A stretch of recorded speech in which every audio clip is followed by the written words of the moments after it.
Been a rocky week for Donald Trump as he attempts to lock up the 1,237 delegates needed to secure the Republican nomination.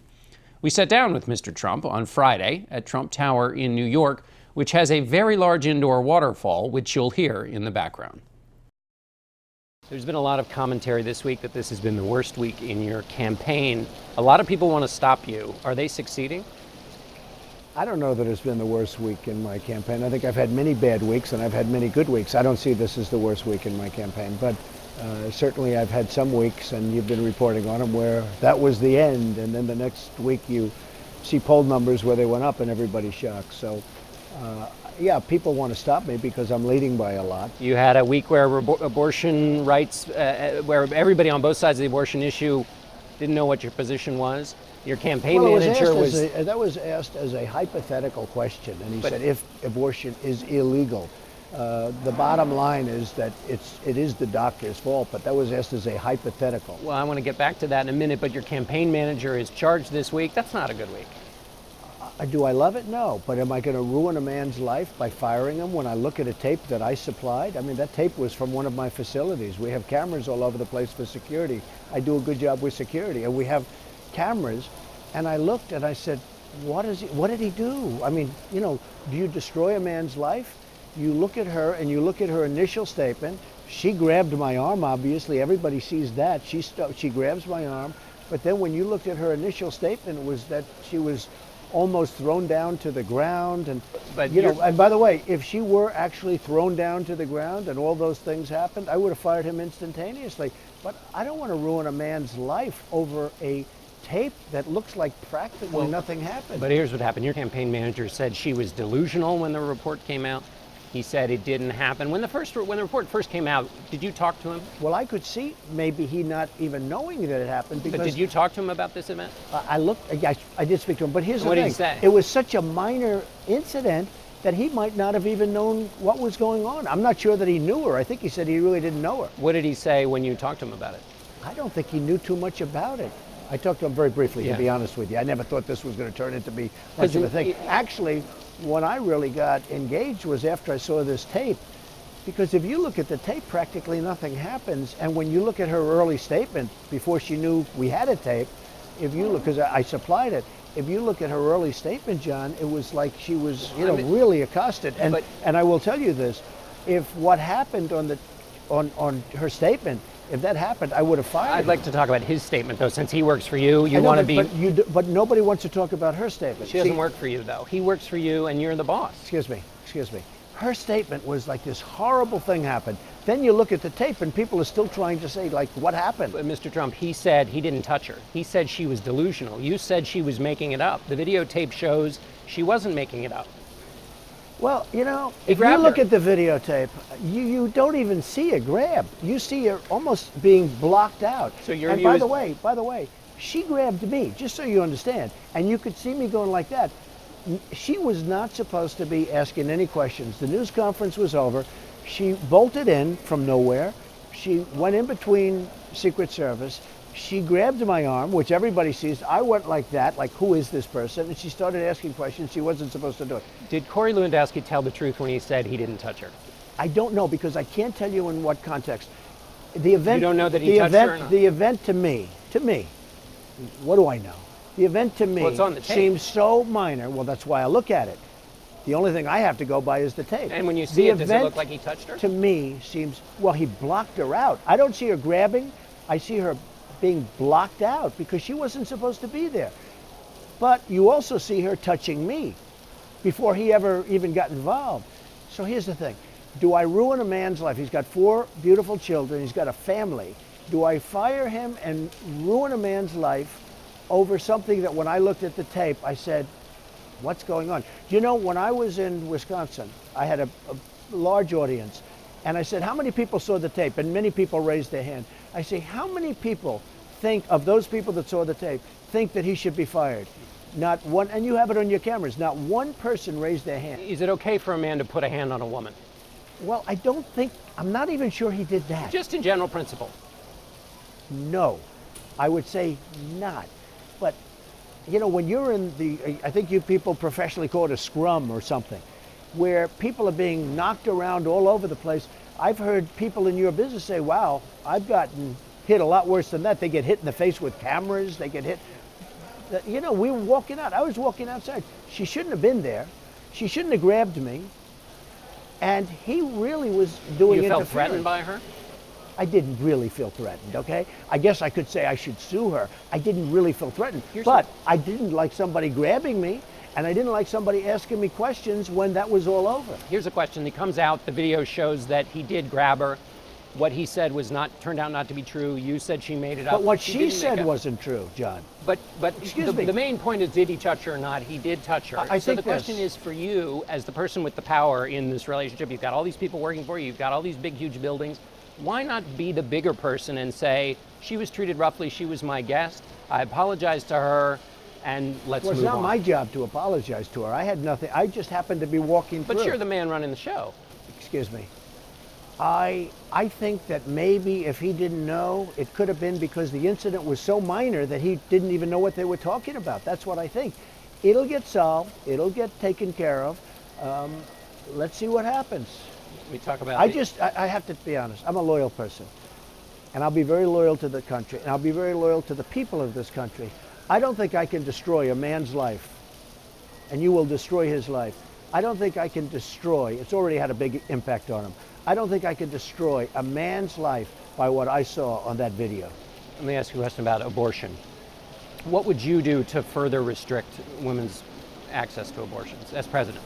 Well, look, I mean, I know where you're going, and I just want to say, a question was asked to me, and it was asked in a very hypothetical, and it was said, illegal. I've been told by some people that was a older line answer, and that was an answer that was given on a basis of an older line from years ago, on a very conservative basis. But your original answer, you mean? My original, about punishing I was woman. asked as a hypothetical. Yeah. Hypothetically, the laws are set now on abortion, and that's the way they're going to remain until they're changed. Because you had said you wanted, you told Bloomberg in January that you believed abortion should be banned at some point in pregnancy. Where would you first do the of all, ban? I would have liked to have seen, this be a states' rights. I would have preferred states' rights. I think it would have been better if it were up to the states. But right now the laws are set, and that's the way the laws are. But you have a feeling how they should change? There are a lot of laws you want to change. You've talked about them on everything from libel to torture. Anything you'd want to change on abortion? At this moment, the laws are set, and I think we have to leave it that way. Do you think it's murder, abortion? I have my opinions on it, but I'd rather not comment on it. You said you're very pro-life. Pro-life I view am is that it's pro-life. abortion. Yeah, I'm abortion pro-life. is murder. But I mean, I do have my opinions on it. I just don't think it's an appropriate forum. But you don't disagree with that proposition, that it's murder? What proposition? That abortion is murder. No, I don't disagree with it.